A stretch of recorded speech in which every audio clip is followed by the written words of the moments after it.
नमस्कार, मैं संदीप श्रीवास्तव अयोध्या से आपको बताना चाहता हूं कि 2017 के बाद जो महिला सशक्तिकरण है और महिला के अपराध, महिलाओं से जुड़े हुए अपराध है, उसमें उसका काफी ग्राफ गिरा और उसका सबसे बड़ा कारण है कि उत्तर प्रदेश सरकार का सख्त होना। सारे जो नियम हैं उन नियमों को सख्ती से पालन करना। आइए इसी पर बात करते हैं कुछ इंटेलिजेंट महिलाओं पर, जो कि इसको किस रूप से देख रही हैं और सीधे उनसे हम सवाल करते हैं कि वो इसको किस तरीके से ले रही हैं। हाँ मैडम, आपका वे दुनिया में स्वागत है और जानना चाहेंगे कि 2017 के बाद से जो महिलाओं से जुड़े हुए अपराध हैं उनका ग्राफ कितना कम हुआ, महिलाओं इसको किस तरीके से देख रही हैं और अब घर और बाहर दोनों को कैसे मैनेज कर रहे हैं? बिल्कुल, मैं कहना चाहूंगी कि जब से योगी सरकार आई है, ये इस तरह के ग्राफ जो हमारे आपराधिक मामले थे काफी कम हुए हैं। हम लोग काफी अपने आप को सशक्त महसूस करते हैं। यूनिवर्सिटी में हैं, काफी टाइम कभी कभी देर भी हो जाती है, तो काफी निडर होके और एक मजबूती के साथ हम सड़कों पे निकल पाते हैं, अपने घर तक पहुंच पाते हैं। और ये तो सबको पता है कि अपराधी जिनकी इच्छा भी है उसके लिए योगी सरकार का क्या रुख है, जिसने हम लोगों को वाकई बहुत ही निडर और सुरक्षित किया है। इसके लिए हम योगी सरकार को बहुत बहुत धन्यवाद ज्ञापित करते हैं। दूसरे, हमारी जो महिलाएं हैं वो घर बाहर दोनों को बराबर मैनेज कर रही हैं। मैं यूनिवर्सिटी में हूँ और ज्यादातर महिलाएं यहाँ वर्किंग है, काम कर रही हैं। हमारी यूनिवर्सिटी में हमारे वीसी खुद कहते हैं कि हमारी जो महिलाएं हैं वो पुरुषों से ज्यादा अच्छा परफॉर्मेंस करती हैं और उनके घर से भी ऐसी कोई शिकायत नहीं आती कि हाँ यहाँ पे कुछ कमी रह जा रही है। तो इसका ये निकलता है मतलब कि वो दोनों जगह अच्छी परफॉर्मेंस दे रही है, अपना अच्छा परफॉर्म कर रही है, इसलिए वो दोनों को बहुत अच्छे से बखूबी निभा रही है। पूरा श्रेय किसको जाता है? मैं अपनी योगी सरकार को देना चाहूंगी। दूसरे, आपको मैं बता दूं कि मैं बेसिकली अयोध्या से हूँ और अयोध्या का तो पूरा कायाकल्प ही हो गया है। आज की सड़कों पे जब निकलते हैं, एक भीतर से जो खुशी होती है वो मैं आपको शायद बता भी नहीं पाऊंगी। बहुत ही अच्छा पूरी अयोध्या को बना दिया है। और जो हम लोगों के लिए अभी आपको बताऊं कि कैशलेस चिकित्सा के लिए शिक्षकों के लिए किया, उसने भी हमें कहीं ना कहीं बहुत सशक्त किया है और बहुत स्ट्रॉन्ग फील करते हैं। इसके लिए हम अपने योगी सरकार को हृदय से आभार ज्ञापित करेंगे। बहुत बहुत धन्यवाद सर। अब जैसे कि आप जान ही रहे हैं कि 2017 के बाद से जब से ये सरकार हमारी आई, योगी सरकार आई है, तो ये आप चाहे यहाँ की बात कीजिए चाहे या ऑल यूपी की बात कर लीजिए, लोगों में एक अलग सा आत्मविश्वास आपको देखने को मिल रहा होगा। कोई भी अपराध है, चाहे महिला से रिलेटेड है, छोटे बच्चे से है या किसी को भी कोई भी दिक्कत होती है तो उस पर एक्शन तुरंत होता है। आप लोगों ने देखा होगा कि कई तरह की जैसे हमारी सेवाएं चल रही हैं, उनको कई नंबर दिया गया है कि अगर आपको कोई भी समस्या हो तो तुरंत ही उस नंबर को आप डायल कीजिए। हाँ, अपना हेल्पलाइन नंबर जो रहता है उस पर आप डायल कीजिए और तुरंत ही आपके सुरक्षा के लिए, आपके हेल्प के लिए वो लोग तुरंत पहुंच जाते हैं। तो बच्चों में, महिलाओं में एक अलग सा आत्मविश्वास जगा है। जो महिलाएं घर के अंदर रहती थी वो आज बाहर निकलने में खुद को सुरक्षित महसूस कर रही हैं, क्योंकि उनको पता है एक तो हमारा मल्टीमीडिया सेट जो है, फोन है, वो अलग ही अपने उसमें है, बहुत सारी चीजें उसमें भी अभी इंक्लूड हो गया है, जैसे AI है, कई तरह के नंबर्स हैं। आप तुरंत डायल कीजिए, तुरंत आपके हेल्प के लिए लोग पहुंच जाएंगे। तो इस सरकार से ये मान के चलिए कि लोगों में जो सुरक्षा की भावना वो तो बिल्कुल अलग ही हो गई। सरकार तो इतनी तरह की योजनाएं चला रही है, जो वृद्धावस्था के जो लोग हैं उनसे रिलेटेड चला रही है, महिलाओं से रिलेटेड चला रही है, गर्ल्स से रिलेटेड चला रही है कि अगर बच्चों को पढ़ने में कहीं पे भी कोई दिक्कत आ रही है तो वो उन सुविधाओं का लाभ उठाए और अपने आप को आत्मनिर्भर बनाने में तत्पर रहे। सर, एक्चुअली अगर 2017 के बाद की बात करें और पहले की बात करें तो कंपैरेटिवली मुझे तो बहुत ज्यादा चेंजेस नहीं दिख रहे हैं, क्योंकि अभी भी मैं अपना ये मेरा पर्सनल ओपिनियन है कि अभी भी बच्चों को घर से बाहर भेजने में हमें डर लगा रहता है कि कहीं कुछ ना हो जाए बच्चों, क्योंकि आजकल अवेयरनेस इतना ज्यादा है कि टीवी पे, न्यूज पे, यूट्यूब पे, इवन बहुत सारे ऐसे चैनल्स हैं कि जहाँ पे बहुत इजीली आपको न्यूज अवेलेबल रहता है। तो जहां तक न्यूज की बात है, ऐसे ऐसे न्यूज चलते रहते हैं तो पेरेंट्स घबराते रहते हैं कि बच्चों को अकेले नहीं जाने देना है, क्योंकि बहुत सारी घटनाएं ऐसे होती रहती हैं। तो ये मेरे हिसाब से तो आज मैं भी बहुत डर का माहौल रहता है बाहर निकलने में, ज्यादातर तो अयोध्या में ये ज्यादा रहता है। ये तो आपने सोशल मीडिया का बताया। हाँ, आप पर्सनल, हाँ, लेकर आप कितना? मैं एसी यूनिवर्सिटी में 5 साल से हूँ और मैं अपना पर्सनल बता रही हूँ कि मेरे साथ भी 1-2 बार ऐसा हो गया है, स्पेशली इन अयोध्या। तो मैं इस चीजों को लेके तो बहुत ज्यादा मैं डरी रहती हूँ कि मुझे लोगों से जल्दी कांटेक्ट, ऐसे लोगों को फेस करने में, जो रैंडम पर्सन होते हैं उनको फेस करने में प्रॉब्लम रहती है। और लोग कभी कभी ऐसा होता है कि आपसे कोई किस तरीके से बातें कर रहा है, ये भी कहीं ना कहीं आपको किसी भी प्रकार से वो आपको उसका फर्क पड़ता है। तो ये बात हम करेंगे कि योगी गवर्नमेंट में ये जो कानून व्यवस्था है ये कितनी टाइट है? सर, टाइट होने का मतलब क्या ये मुझे नहीं पता, बट अभी एजुकेशन सिस्टम पे बात करें और लड़कियों के लिए बात करें तो बहुत ज्यादा तो मुझे अंतर नहीं दिखाई देता कि बहुत अच्छा कुछ हो रहा हो। सर, ऐसा है। हाँ, हर स्टेप पे क्राइम कंट्रोल बहुत जरूरी है, चाहे वो कोई भी फील्ड हो, चाहे वो एजुकेशन से रिलेटेड हो या कारपोरेट से रिलेटेड हो।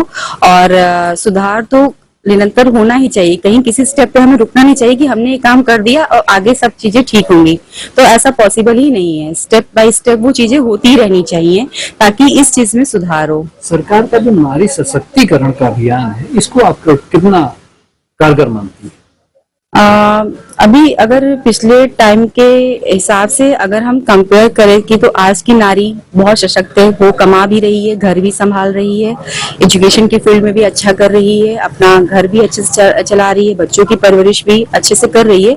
तो लड़कियों को पढ़ने का मौका देना चाहिए और उनकी एजुकेशन में पेरेंट्स को खुलकर पैसे इन्वेस्ट करने चाहिए ताकि बच्ची का फ्यूचर सेफ हो, और लड़की को इंडिपेंडेंट बनाना बहुत जरूरी है। प्रोफेशनल एजुकेशन कितना बड़ा है? प्रोफेशनल एजुकेशन के फील्ड में भी गर्ल्स बहुत अच्छा कर रही हैं, प्रोफेशनली बहुत स्ट्रांग हो रही हैं। यूजली प्राइवेट सेक्टर में, गवर्नमेंट के साथ साथ प्राइवेट सेक्टर में भी वो बहुत अच्छा काम कर रही हैं, मल्टीनेशनल कंपनीज वगैरह में बहुत ही हाई रैंक पे, हाई पोजीशंस पे काम कर रही हैं। तो ये चीज अच्छी हो रही है और ये बढ़ती रहनी चाहिए। मजबूत और सशक्त बना के कर रही है। हाँ, अपने को मजबूत और सशक्त बना के कर रही हैं और अपनी सेफ्टी को ध्यान में रखते हुए अपने लिए प्रोटेक्शन और प्रोटेस्ट करना, सब चीजें जो है वो अपना राइट समझती है आज की नारी। हाँ सर, ये बताएं 2017 से के बाद की अगर बात करें तो ये जो महिला अपराध है और लड़कियों से जुड़े अपराध हैं उनके ग्राफ में कितनी कमी आई और अपराधी अब किस तरीके से अपने को वो समझ रहे हैं, डर समझ रहे हैं, भय समझ रहे हैं, इसके थोड़ा सा डिटेल में जाना चाहेंगे। 2017 के बाद से हालांकि उत्तर प्रदेश सरकार की पहले से भी प्राथमिकता महिला सुरक्षा और महिला सशक्तिकरण रहा है, परंतु 2017 के बाद इसमें सरकार द्वारा अत्यधिक बल दिया गया है। उसका ये परिणाम रहा है कि आज की तारीख में जो महिला संबंधी अपराध हैं उसमें पुलिस को स्पष्ट इंस्ट्रक्शन है कि यदि कहीं भी किसी भी महिला के साथ संज्ञेय अपराध घटित होता है और कहीं भी छेड़खानी इत्यादि की पुष्टि होती है तो तत्काल उसमें अभियोग पंजीकृत कराया जाए, और न केवल अभियोग पंजीकृत कराया जाए बल्कि अपराधियों के विरुद्ध कठोर कार्रवाई कठोर धाराओं के अंतर्गत की जाए। इसी का परिणाम रहा है कि यदि कोई महिला किसी भी प्रकरण में थाने पे जाती है तो उसकी सुनवाई के लिए अलग से मिशन शक्ति का केंद्र बना हुआ है, उनके डाटा अलग रखा जाता है, उनके द्वारा प्रार्थना पत्र की जांच भी महिला अफसर द्वारा कराई जाती है, और जितने भी इसमें आरोपी होते हैं उस पर पुलिस विधिक कार्रवाई कठोरता से और सर्वोच्च प्राथमिकता के आधार पर करती है। उत्तर प्रदेश के प्रत्येक थाने में पहले तो सरकार ने रिपोर्टिंग चौकियां खोली महिलाओं के संबंध में, उसके बाद अब हर थाने पे मिशन शक्ति केंद्र खोले गए हैं। मिशन शक्ति केंद्र के सारे आंकड़े, सारे प्रार्थना पत्र सब कुछ डिजिटल होता है। लखनऊ में बाल सुरक्षा, महिला सुरक्षा का जो प्रकोष्ठ है इसको कि एक सीनियर एडीजी मैडम गवर्न करती हैं, उनके द्वारा सभी चीजों की ऑनलाइन समीक्षा हर 15-15 दिन पर होती है, और हम लोग पूरे इसमें कहीं से मैनुअल काम है ही नहीं, सारा कार्य इसमें डिजिटल है। तो हम लोगों की सीधी रिस्पॉन्सिबिलिटी जो है उस विंग के प्रति है। यदि कहीं भी हिला हवाली या कहीं भी कार्य में अधिकता के कारण कहीं शिथिलता हो भी जाती है तो भी वहां से इसके संबंध में हमेशा इंस्ट्रक्शन प्राप्त होता है कि सर्वोच्च प्राथमिकता पे इस कार्य को किया जाए। इन्हीं सब बातों के प्रयास से आज महिला संबंधी अपराधों में काफी कमी आई है। आज की तारीख में कोई भी महिला कहीं भी, चाहे ग्रामीण के इलाके हों चाहे शहर के इलाके हों, यह शिकायत प्रायः नहीं करेंगे कि मेरे साथ कोई घटना घटित हुई है, परंतु उसका अभियोग पंजीकृत नहीं किया जा रहा है या पुलिस द्वारा इसमें लापरवाही की जा रही है।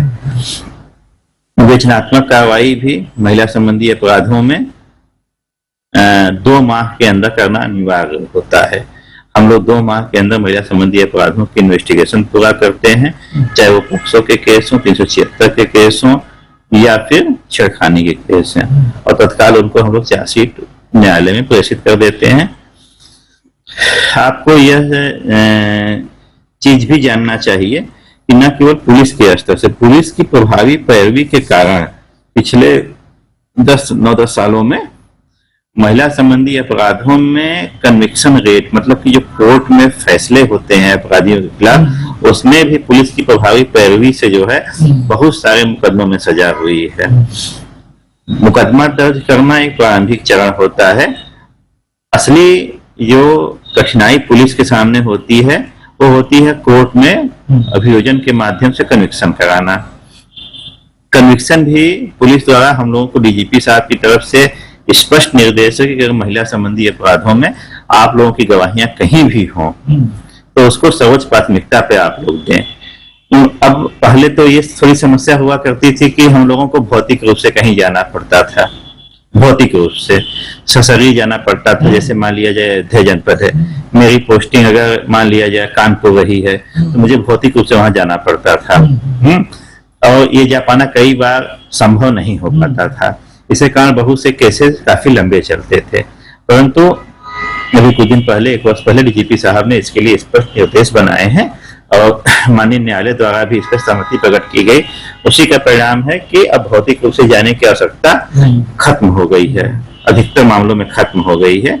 अभी देखिए 2 मामलों में मैं पिछले 2 दिनों में 2 महिला संबंधी अपराधों में मेरी गवाही हुई है, जिसमें कि जज साहब द्वारा जो है कन्विक्शन की बात जो है, एक मिनट एक्सक्यूज मी, हाँ जरूरी था तो मैं ऐसे भी नहीं उठाता।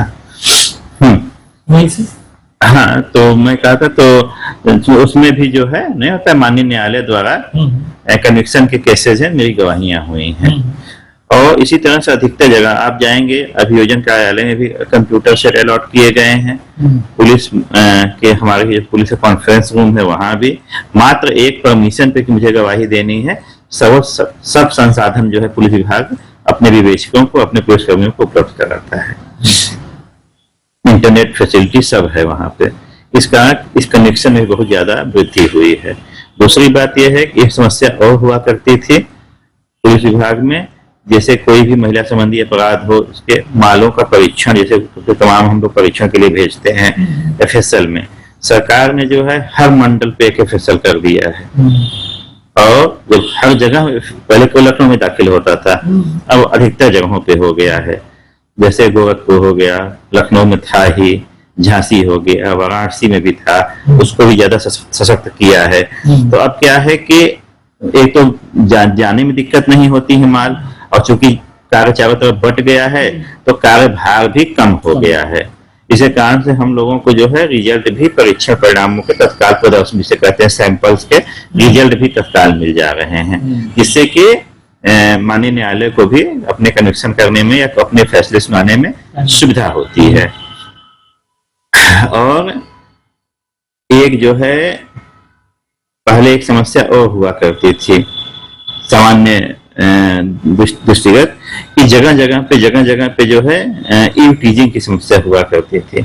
आज की तारीख में मिशन शक्ति के माध्यम से, महिला थाने के माध्यम से और भी तमाम महिलाओं की संख्या, महिला जो विभिन्न थानों में महिलाएं हैं, पहले क्या होता था कि विभिन्न थानों में महिलाओं की संख्या बहुत सीमित हुआ करती है। आज आप देखेंगे तो महिलाओं की संख्या लगभग हर थानों में 30% है, हर थाने में लगभग 5 से 7 महिला दरोगा हैं। तो इसका एक फायदा ये होता है कि भाई अगर कहीं पे छेड़खानी की समस्या होती है या कहीं ऐसी समस्या होती है कि भाई कहीं अराजक तत्व उपस्थित होते हैं या कोई इसी प्रकार की कहीं शाम के समय गश्त में कोई दिक्कत हो, कभी कभी महिलाएं भी पिक पॉकेट करती हैं, चेन स्नैचिंग में महिलाएं सम्मिलित होती हैं, तो उनकी तलाशी या उनको पकड़ने में दिक्कत हुआ करती थी पुलिस को। मानवीय समस्याएं हो जाती हैं, किसी महिला को कैसे टच करे ऑन रोड पे, हो सकता है कई बार अपराधी नहीं भी होती है, कई बार होती भी हैं, लेकिन मानवीय समस्या आती थी या कानूनी समस्या आती थी या विधिक समस्या आती थी, उसका भी निराकरण हुआ। उसका परिणाम ये हुआ, अब जो है इतनी संख्या में भर्तियां हुई हैं, सभी लोगों को अच्छी ट्रेनिंग दी गई है, तो उसका परिणाम ये है कि ये महिलाएं हमारी जो है बीट अलॉट है, सबको बीट पे जाती हैं, सार्वजनिक स्थानों पे जाती हैं, इस तरह की तलाशी में, इस तरह के विरोधात्मक कार्रवाई में बढ़ चढ़ के अपना प्रतिभाग करती हैं, जिससे कि महिला संबंधी समस्याओं में काफी हद तक कमी आई है।